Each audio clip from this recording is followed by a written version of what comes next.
buenas noches a todos. Vamos a iniciar, vamos a retomar, ¿verdad? Porque ya tuvieron sus vacaciones, tuvieron un par de semanitas por ahí de vacaciones. Entonces yo espero que ya estén, iba a decir con el hacha afilada, pero pues no, aquí no se trata de dar hachazos, sino ahora sí que con la punta del lápiz bien afilada, ¿verdad? Y con listos para hacer sus apuntes y pues bueno, hoy vamos a continuar con esta serie interpretando las escrituras y vamos a ver el tema número 15, que seguimos con las figuras retóricas o figuras literarias. Ahí vamos a estar, pues faltan varias todavía por ver. Y antes de entrar propiamente a lo que es la lección, pues es nuevamente darles la bienvenida a todos y pedirles su atención, ¿verdad? Y que tengan presente que no se abrumen. Yo sé que hay mucha información que se está dando, que puede no ser muy familiar para muchos de nosotros, ¿verdad? Yo lo entiendo perfectamente eso y no pretendo tampoco que en una sola clase queden resueltas todas las incógnitas que pudieran haber con respecto a alguna figura, ¿verdad? Y tampoco que todos en una clase o en esta serie van a ser unos eruditos exégetas, porque no es así. Entonces no se abrumen, ¿ok? Si hay cosas que no les quedan claras, no se presionen, ya vamos a tener tiempo para ir poco a poco con ellas. Y en este sentido yo les quiero pedir a ustedes que, bueno, que evidentemente están poniendo atención y que están conectándose cada semana a la clase y dándole un seguimiento. Uh, Me gustaría pedirles que en el transcurso de esta semana, y pongan atención a esta petición porque este es en beneficio de ustedes. Yo no sé qué dudas tengan, yo no sé qué incógnitas les hayan quedado. Lo que yo quisiera pedirles es que no asuman que todo, pues así como que, bueno, pues ahí luego me irán a decir, o mejor no pregunto porque qué van a decir de mí, o mejor no pregunto porque pues luego igual y el pastor está muy ocupado, pero este es nuestro trabajo, ¿ok? Entonces, yo les quisiera pedir en el transcurso de esta semana y de la que sigue, es decir, toda esta semana y toda la semana que entra, que por favor revisen sus apuntes, que escuchen nuevamente donde tienen dudas. Si hubieran dudas, si hubieran incógnitas, háganmelas llegar de manera personal, no en el chat de la congregación, sino de manera general, para poder canalizarlas y poder hacer un concentrado. Y si tenemos que dedicar 1 o 2 sesiones a ver solamente dudas que van teniendo por ahí e irlas despejando, estaremos muy felices y muy satisfechos de poder hacerlo. ¿Okay? Entonces no echen esto en saco roto una vez más, ¿verdad? Y bueno, ahí están, tienen abierta la puerta en este sentido, porque miren, todo esto, mis amados, es como el ejercicio, como el ejercicio físico, ¿verdad? Se tiene que ir construyendo de poco a poco, no es en una ida al gimnasio o ya agarré unas pesas y les doy 1, 2 y 3 y ya me puse bien. No, hay todo un proceso en donde uno tiene que ir construyendo de a poco, ¿verdad?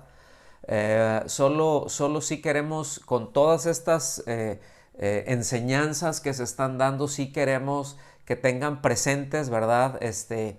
La importancia de leer con cuidado, de poner atención, ¿verdad? De no brincar muy rápido a una interpretación equivocada, ¿verdad? O ligera. Ese es el propósito real de esta serie. Entonces, pues el día de hoy vamos a entrar a las figuras retóricas. La quinta parte, vamos a ver una quinta figura que es muy usual. De pronto es poco entendida, ¿verdad? Y me estoy refiriendo precisamente a la alegoría. ¿Okay? Tanto esta figura es decir, la alegoría como la parábola, la parábola la vimos en la última clase, en el tema número 14, entonces yo les aconsejo repasarla porque es distinta. A veces se confunde un poquito. Pero esencialmente son expresiones literarias que tienen la finalidad, no como el símil y como otras de las figuras que hemos visto, de hacer una comparación, ¿ok? La alegoría esencialmente no es una figura de comparación, sino es una figura que tiene el propósito de darle sentido a lo que se dice o a lo escrito, ¿ok? Encontrar el sentido que no está en la superficie, que no está tan obvio, pero que evidentemente nos deja en claro que se está tratando de un lenguaje metafórico. Es una metáfora, ¿está bien? La voz de alegoría o la palabra alegoría, que como se traduce, ¿verdad? Es alegoreo, es una yuxtapuesta, es una palabra yuxtapuesta, es decir, es una palabra compuesta por dos palabras, y la primera parte es alo, que quiere decir o que significa otro, y agoreuo, que quiere decir hablar, que quiere decir transmitir, pero esencialmente es hablar. Así que cuando uno junta estas palabras, ¿verdad? El concepto, el sentido que tiene la palabra o la voz alegoreo, quiere decir algo más de lo que significa el lenguaje. Es decir, sí, yo ya ubico que es un lenguaje metafórico, pero hay algo más profundo, hay algo que está detrás. Es como cuando decimos tengo que leer entre líneas, tengo que leer lo que está ahí, ¿sí? Y no voy a entrar en muchos detalles en esta figura, ¿verdad? En quién y cómo se iniciaron las interpretaciones alegóricas de las escrituras, al menos no ahorita, porque no quiero abrumarlos. Hay cualquier cantidad de datos históricos, ¿verdad? Hay muchos personajes que al menos nos pueden llegar a sonar conocidos, ¿verdad? La época patrística, por ejemplo, los primeros padres, ¿verdad? De la iglesia, y cuando digo padres no me estoy refiriendo a curas, ¿verdad? Sino una vez que pasaron los apóstoles, ¿verdad? Esa era apostólica, viene otra era que se le conoce como patrística, ¿verdad? Entonces, esos primeros pastores que quedaron a cargo, vamos a decir así, supervisando la iglesia, el desarrollo de la iglesia, que algunos de ellos fueron discípulos directos, incluso de los apóstoles o de algunos de los apóstoles, pues tuvieron mucho que aportar, pero había todo un entorno, pues no solamente cultural, social, religioso, en donde todo esto influyó, en donde se empezó a alegorizar, ¿sí? No utilizar es decir, no identificando, esto es por eso no quiero ahondar en esto, pero quiero nada más que puedan diferenciar, porque como lo hemos tratado y lo voy a mencionar más adelante, hay toda una escuela de interpretación que es la interpretación alegórica, que es muy antigua, ¿sí?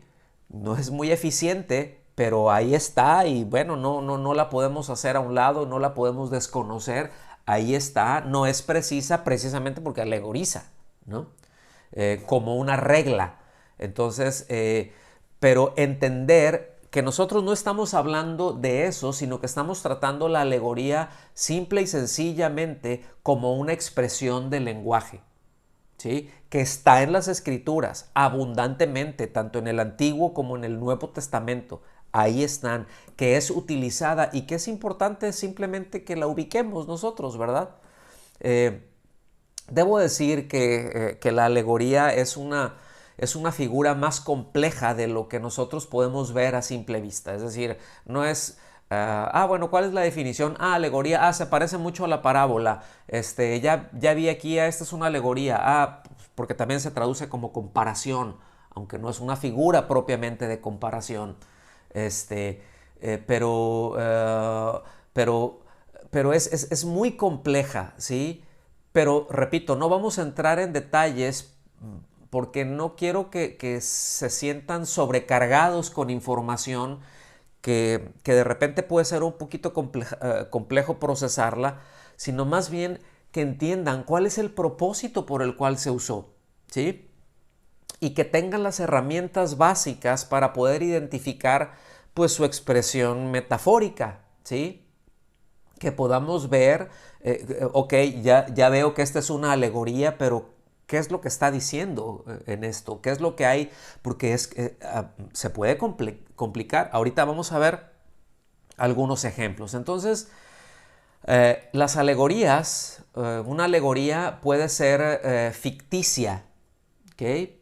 Es decir, que no tenga un fundamento en las escrituras. Puede venir y hablar, recuerden, es una metáfora, ¿verdad? Estoy diciendo una cosa, pero estoy indicando otra. Entonces, simplemente es parte de ese lenguaje y puede ser algo ficticio, no necesariamente que esté estando en las escrituras, pero no necesariamente que tenga un soporte bíblico, déjenme llamarlo así, o que tenga un fundamento ahí en las escrituras, sino que pudo haber sido tomado simplemente como una expresión, pero también nos puede mostrar una alegoría, una verdadera historia bíblica. A esto es a lo que me refiero cuando hablo de que puede ser ficticia, no que no esté en la Biblia. Las alegorías ahí están, pero muchas veces, o en algunos casos, como lo vamos a ver ahorita, también se utiliza la alegoría para dar a entender algo que está en una narración bíblica. Miren, en Gálatas capítulo 4, versículos 22 y 24, hay una referencia aquí muy conocida, ¿verdad? A esta historia bíblica que está en Génesis 21. Y de hecho, yo creo que evidentemente hay más de Génesis 21. Lo engloba todo esto, pero ahí se concentra. Entonces aquí Pablo, en Gálatas, está utilizando va a utilizar de hecho una alegoría, va a presentar esto como una alegoría para explicarles a los Gálatas de qué se trata el asunto, ¿sí? Es decir, que no se vayan por ahí con el tema de los judaizantes, que no se apoyen en la ley pensando en que a la fe se le tenían que añadir obras, etcétera, etcétera, etcétera, ¿sí? Hace una comparación en este sentido, pero le da el sentido, ¿sí? a qué es la narración bíblica. Vamos para allá. En Gálatas capítulo 4 versículos 22 y 24 lo tienen ahí en la pantalla y dice, porque está escrito que Abraham tuvo 2 hijos. Sabemos que tuvo más, pero aquí se está centrando en 2, ¿verdad? Se está centrando en el de la sierva y en el de la libre. Dice, sabemos que Abraham tuvo 2 hijos, uno de la sierva, de Agar, de la egipcia, y otro de la libre, de su esposa, de la legítima. ¿Sí? Pero el hijo de la sierva nació según la carne. ¿Qué es que nació según la carne? Pues por intervención y por acción humana. ¿Se recuerdan ese pasaje que se describe? No, pues el Señor nos prometió a Abraham, ¿verdad? Sí, Sarita, sí, pero es que Él nos prometió, pero yo ya estoy muy viejita y soy estéril y pues tú no estás muy jovencito y el tiempo se está pasando y nomás no vemos claro el asunto, ¿verdad? Entonces, pero aquí está mi sierva, Agar, ¿verdad? Llégate a ella para que tengan hijos y de esa forma es considerado pues hijo nuestro. Ahora, no era por una cuestión de lujuria ni nada de eso, así se utilizaba en ese entonces, ¿no? Eso era algo legítimo, ¿sí? No voy a entrar ahorita por ahí, pero se está refiriendo según la carne, no es según la promesa. Dice, y el hijo de la libre por medio de la promesa. Aquí, es decir, la promesa está representando la intervención y la acción divina. Ahí se está alegorizando. ¿Sí? Nació según la carne y el otro es por medio de la promesa. Dice, esto contiene una alegoría. ¿Ok? lo que les está diciendo. Aquí hay un significado más profundo de lo que se ve a simple vista. O si yo nada más estoy leyendo y veo que tuvo un hijo con Agar y que tuvo otro hijo con Sara y a Ismael y a Isaac sí, pero dice, aquí hay una alegoría. Aquí esto es muchísimo más profundo de lo que nosotros podemos ver de algo que realmente aconteció, ¿sí? Dice, pues estas mujeres son dos pactos. Uno procede del monte Sinaí, que engendra hijos para ser esclavos. Este es Agar. O sea, es sujetos a una ley. ¿Ok? Y la libre es por la promesa. Son dos pactos que están ahí. No voy a entrar ahorita en eso, tampoco a la hora de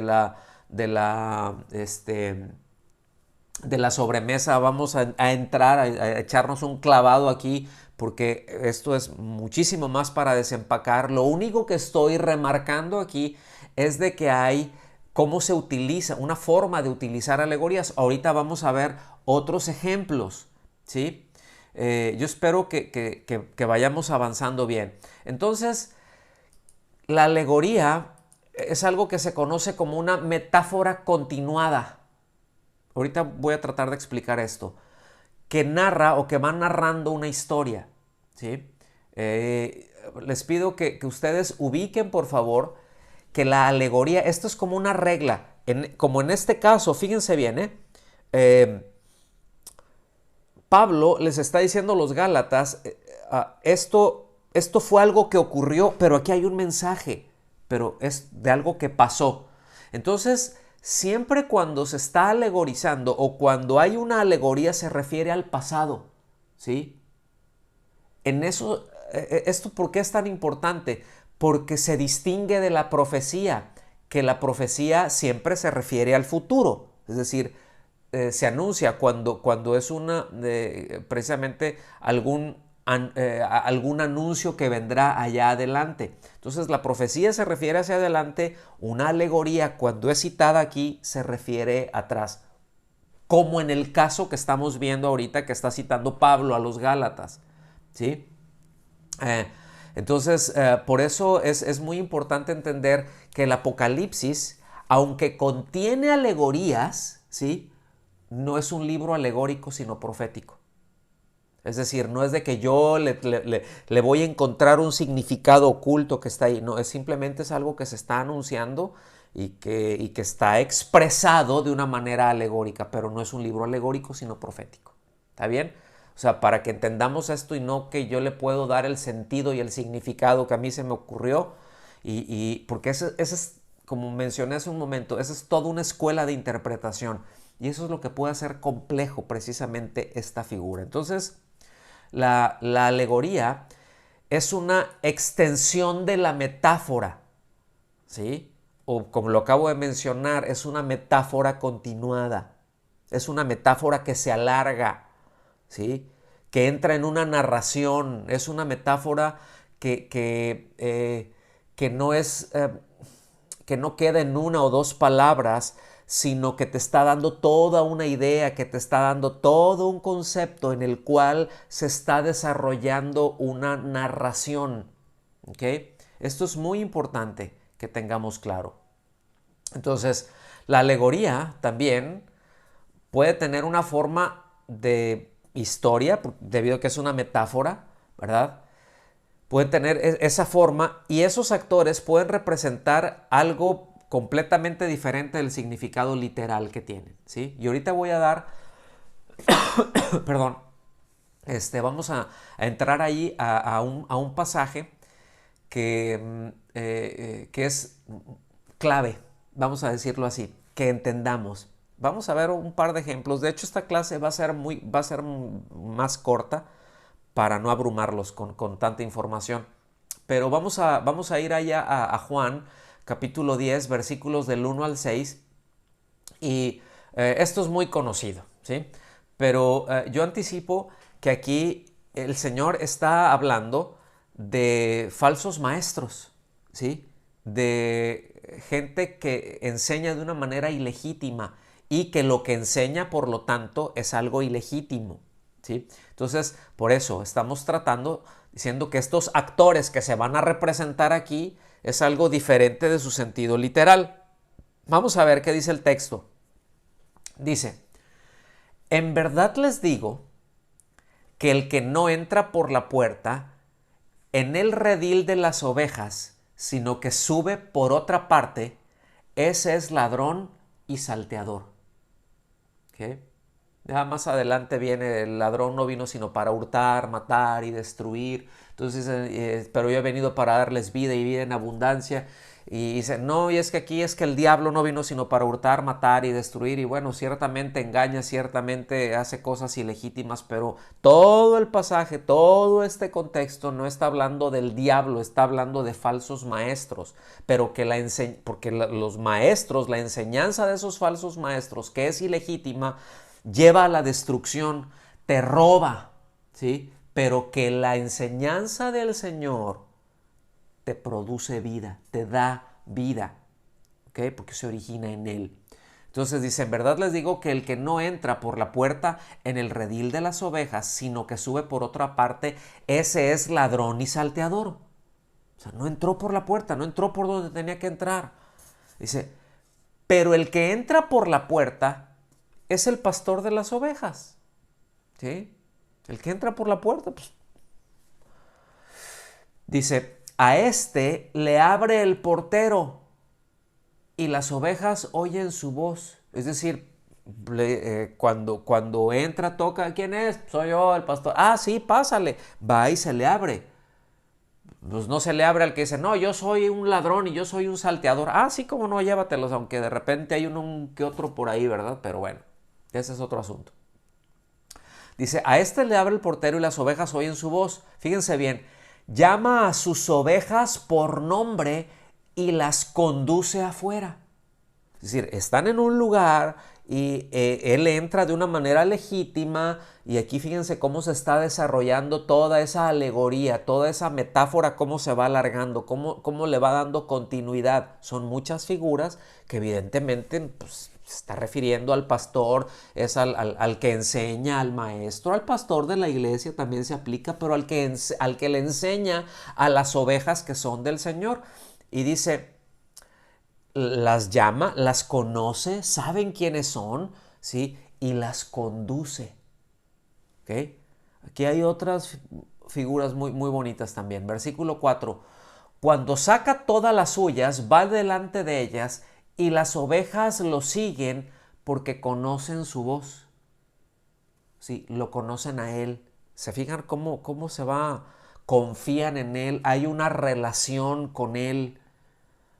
Han visto que el producto o el fruto de ese árbol, que ese árbol es bueno. Aquí estoy alegorizando otra vez, ¿sí? Estoy utilizando otra metáfora, ¿sí? Pero han visto que los resultados de su enseñanza son buenos, son de acuerdo a la palabra de Dios, son de acuerdo a la verdad y que la vida de él respalda de esa persona, de ese maestro, está respaldada por un testimonio que dice efectivamente esto que te estoy enseñando yo lo estoy viviendo.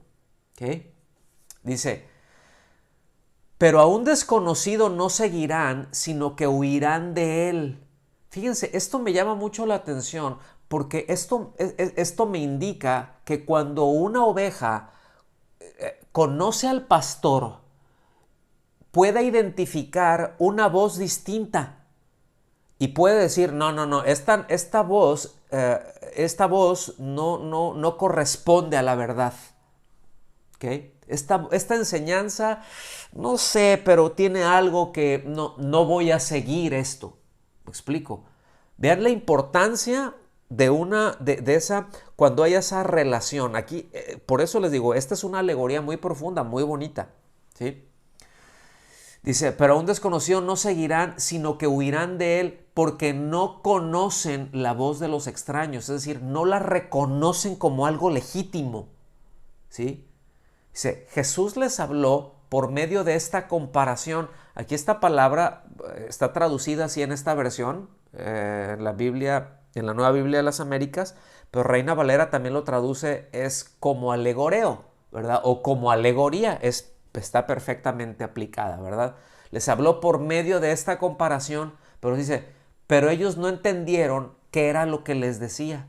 Y pues así se quedan luego muchos, ¿verdad? Sin entender.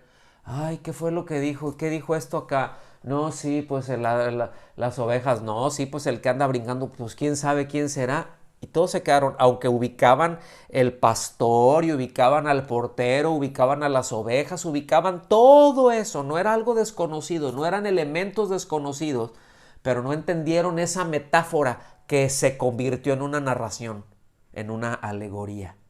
¿Okay? En una metáfora continuada. Entonces, algo muy importante en esto, mis amados, ¿sí?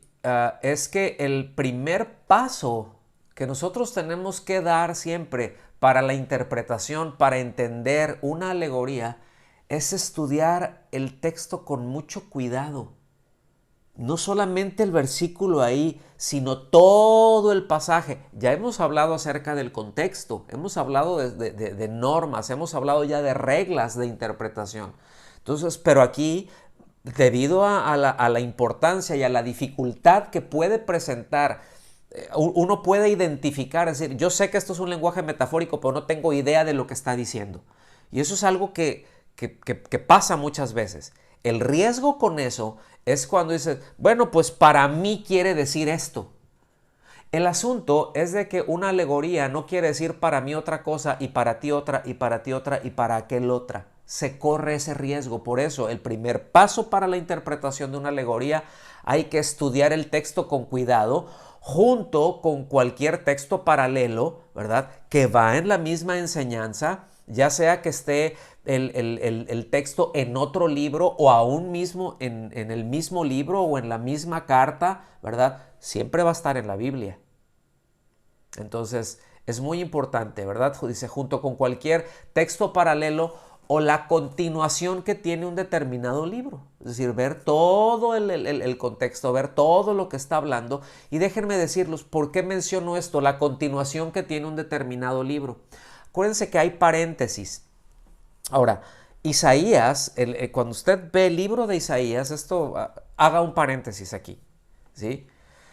Pero hace mucho esto de establecer en un principio, cuando nosotros vemos el capítulo 1 de Isaías, establece, sobre todo los primeros 2 capítulos de Isaías, establece las bases por las cuales y desde donde se van a desprender todas las alegorías que va a decir a lo largo de los 65, 60 y tantos capítulos que tiene el libro de Isaías, ¿sí?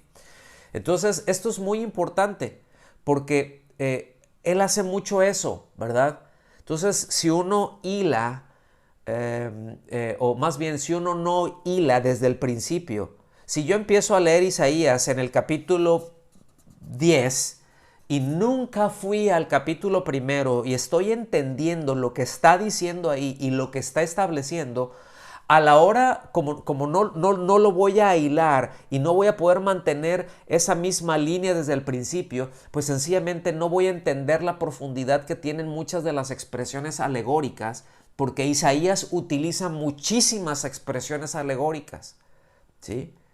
Pero cualquier cantidad, y es complejo Isaías, ¿sí? Entonces, fíjense, debido a todo eso, luego se dan un montón de interpretaciones y se le atribuyen, es que esta promesa es para nosotros, para la iglesia, y esto es literal, y a veces se pierde ahí, o sencillamente no se entiende lo que está diciendo, ¿sí?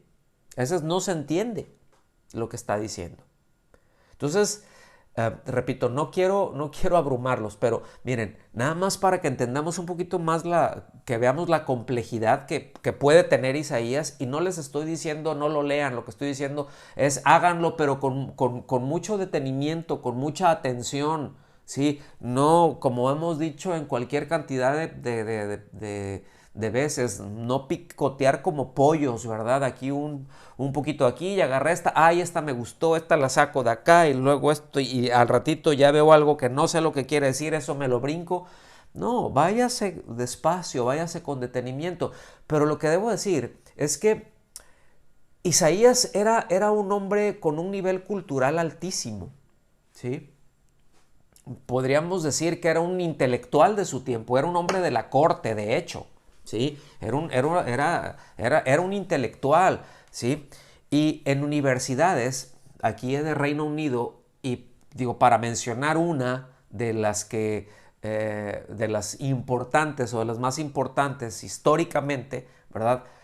La Universidad de Oxford, por ejemplo, eh, el libro de Isaías en sí mismo es una materia, ¿sí? Para quienes estudian filosofía y letras. Es decir, alguien que está estudiando letras, filosofía y letras, uh, va a tener el libro de Isaías como una materia. Qué tremendo, ¿no? Entonces nada más es para que se den una idea de la profundidad que tienen mucho del lenguaje y de lo finísimo que hila, ¿sí? Isaías. Entonces vamos a ver un pasaje ahorita con mucho cuidado, ¿sí? Que es muy conocido, que es poco entendido. Yo les tengo que confesar, yo no lo entendía bien, no lo entendía a cabalidad hasta que me metí más a esto y que empiezas a cruzar ya y porque miren, luego pasa esto, luego uno lo ha escuchado tantas veces, lo has leído tantas veces, hemos escuchado tantas predicaciones y aún en experiencia que hemos tenido, pero hemos asumido que está diciendo tal cosa. Y no quiere decir que sea una herejía, pero a veces no tiene una precisión. Y le damos una interpretación que no cabe. Ahora sí que, yo reconozco eso en este pasaje en particular y en muchos otros que he tenido que revisar lo que aprendí, lo que yo entendí, lo que me enseñaron y cómo tradicionalmente a veces se enseña, ¿sí? Entonces vamos a verlo, vamos a leerlo con mucho cuidado, porque aquí hay una alegoría y es muy profundo. Otra vez, es para que podamos ubicar. Vamos para allá. Mateo capítulo 12, versículos 43 al 45. Lo voy a leer. Cuando el espíritu inmundo sale del hombre, de hecho lo tienen ahí en negrillas, algunas cosas en donde quiero enfatizar. Cuando el espíritu inmundo sale del hombre, pasa por lugares áridos buscando descanso y no lo halla. Fíjense bien, ¿eh? Anda buscando descanso, sale, busca descanso y no lo halla. Entonces dice, volveré a mi casa de donde salí. Y cuando llega, la encuentra desocupada, barrida y arreglada. Entonces va y toma consigo, pues va a agarrar por unos invitados, ¿va? Toma consigo otros 7 espíritus más depravados que él, o sea, peores todavía. Y entrando, moran allí. Y el estado final de aquel hombre resulta peor que el primero. Ahora fíjense en esta expresión. Así será también con esta generación perversa. Yo no sé cuántos de ustedes ubican esto como cuando uno le dice, no, pues es que voy a echar te encuentras ahí que estás con un endemoniado y que sabes que tiene un demonio y le dices, mira, pues, o sea, necesitas arrepentirte porque yo lo he hecho, o sea, ahora sí que yo me acuso, ¿verdad? Yo pasé por ahí, yo sé lo que estoy hablando. Sí, mira, pues podemos echarlo fuera. Porque en el nombre de Jesús, y sí, el nombre de Jesús es poderoso, pero si tú no te arrepientes, si tú sigues en las mismas, va a ir y te va a ir peor. Eso es bueno, yo repito, yo confieso que eso es como yo entendía este texto en particular, ¿sí? Pero fíjense que no es lo que está diciendo. No es lo que está diciendo.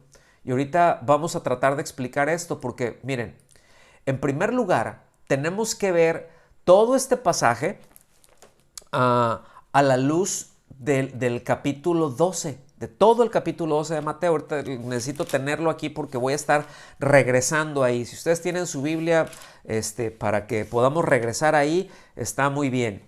Pero tenemos que leerlo porque esta porción se interpreta con relación a los judíos, a la gente que vivía en el tiempo de Cristo. La última parte del versículo es muy clara cuando dice, así será también con esta generación perversa. Miren, aquí hay varios puntos. Déjenme decirles esto y ahorita vamos a regresar ahí, ¿sí? Para que ubiquemos de qué se trata. Entonces, la aplicación de esto es muy importante entenderlo, porque enseña que el espíritu inmundo, en este caso, sale por su propia voluntad. No dice que es expulsado, ¿verdad? ¿Verdad que no dice eso? Dice, cuando el espíritu inmundo sale del hombre, pasa por lugares áridos buscando descanso y no lo halla. Entonces, aquí nos está hablando que es el espíritu inmundo que está en ese hombre que sale, ¿sí? Sin haber sido expulsado. Salió por voluntad de ese espíritu. ¿Ok? En los versículos del mismo capítulo 12, versículos 28 y 29 dice lo siguiente. Está hablando el Señor Jesucristo. Pero si yo expulso los demonios por el Espíritu de Dios, entonces el reino de Dios ha llegado a ustedes. ¿O cómo puede alguien entrar en la casa de un hombre fuerte y saquear sus bienes si primero no lo ata y entonces saquea su casa? Aquí hay otras figuras, ¿sí? Que es importante entender porque lo estaban acusando a él de algo. Después, sí, en su momento vamos a hablar más de esto, cuando lleguemos ahí, ¿verdad? Pues que haya la necesidad de llegar a este punto. Ahorita solamente quiero enfatizar cuál es la alegoría que se está utilizando en los versículos del 43 al 45, ¿sí? Porque nos dice la palabra que cuando es expulsado o que es arrojado, que es echado fuera, no vuelve, ¿sí? Pero cuando se va por su propia voluntad, vuelve y encuentra solamente un cambio de conducta, es decir, se va, pero la persona así como que, ya dejo de estar siendo controlada por este demonio y pues ahí tengo algún cambio de conducta y escuchen bien, en lugar de ser habitación del Espíritu Santo, vamos en los versículos 28 y 29, que es expulsado, es porque el Señor llegó y tomó esa casa y la hizo de él. Aquí está refiriendo a un creyente. ¿Ok? Pues esa persona ha nacido de nuevo, ¿verdad? Entonces, el estado de esa habitación nos dice que viene a ser peor.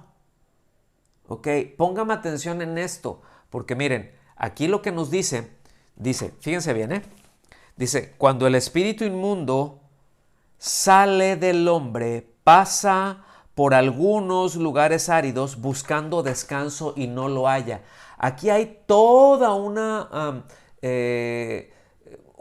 enseñanza, porque aquí en estos versículos, en esta alegoría de los versículos 43 al 45, no está hablando de expulsión de demonios, sino de una generación que voluntariamente se aleja de Dios, ¿sí? Que está buscando establecer su propia justicia, que está buscando descanso, que se aleja de Dios, buscando descanso en otros lugares, en otras cosas. ¿Sí? A eso Dios le llama, al estar buscando su propia justicia, ¿sí? En independencia a Dios, a eso el Señor le llama perversión, es decir, le llama moralmente corrupto. Y lo que les está diciendo, que debido a eso, su estado final va a ser peor. Entonces, No me voy a meter en el versículo 39, que es muy fuerte y que en su momento podremos ver. Se los voy a leer nada más, pero está acotando a esta generación. Y en el versículo 39, versículos 38 y 39 les dice: entonces algunos de los escribas y fariseos dijeron a Jesús: Maestro, queremos ver una señal de parte tuya. Habían estado viendo un montón de señales, entre esas señales, expulsión de demonios. ¿Okay? Ya estaban viendo milagros y estaban atribuyéndole a eso como que él era, que por Satanás los estaba haciendo. Dice, entonces queremos ver una señal tuya, queremos ver señales. Y aquí señales es así, a ver si es cierto que vienes de parte de Dios. Dice, pero él les respondió: una generación perversa y adúltera demanda señal. Se está refiriendo a ellos, se está refiriendo a la gente que está demandando señal. Dice, y ninguna señal se les dará sino la señal de Jonás el profeta. Pero aquí a donde voy les está diciendo que es una generación perversa y adúltera, ¿sí? Porque se aleja, se sale, ¿sí? Se retira. Dices, es que no se fue tras otros dioses, a lo mejor no, pero se retira de su legítimo Dios para establecer su justicia propia por los rituales y por un montón de cosas que están ahí. No sé si me estoy explicando. Cuando él concluye esta porción de la escritura que inicia aquí, ¿verdad? Esa respuesta, dice, les va a ir peor. O sea, a alguien que, lo que les está diciendo, alguien que se aleja de Dios y busca su justicia propia, le va a ir peor. Esa es la alegoría. Le va peor. Va a terminar peor. No puedes confiar en tu justicia propia. No te puedes justificar a ti mismo. Te va a ir peor al final.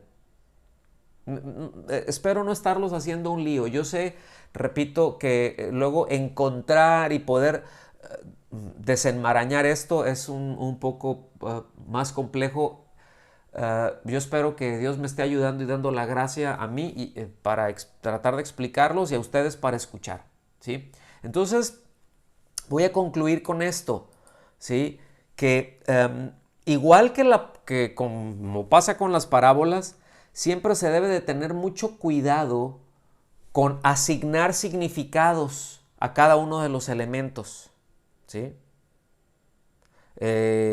Porque cuando uno ya empieza por ahí, uno ya le empieza a buscar entre su propio razonamiento, sin el respaldo de la Biblia y haciendo a un lado lo que nos está hablando y el contexto y el texto, lo que nos está diciendo, pues entonces se presta para filosofar. Ahora, filosofar no es algo malo, filosofar es simplemente ponerse a pensar y empezar a deducir. El asunto es de que si yo parto de una premisa equivocada, voy a llegar necesariamente a una conclusión equivocada. ¿Está bien? Entonces, si yo asumo cosas, yo voy a llegar a conclusiones equivocadas. Ahí es en donde tenemos que tener mucho cuidado. Yo no le voy a asignar el sentido que a mí me parece, porque como pasa con los versículos que vimos hace un momentito aquí de Mateo 12, del versículo 43 al 45, uno lo da por asentado de que si no, tú te vas y te sigues portando mal, entonces te va a ir peor, porque no es eso lo que está diciendo. La alegoría, repito, de lo que está diciendo es cuando se alejan de Dios y están buscando establecer su justicia propia, es una perversión y van a terminar muy mal. ¿Está bien? Entonces recuerden que de esto, ¿verdad? Pues se ha derivado todo un sistema de interpretación, el sistema de interpretación alegórica, que ya lo mencionamos y no sé si tendremos tiempo de ahondar en ello. Pero bueno, hasta aquí con esto concluimos el tema de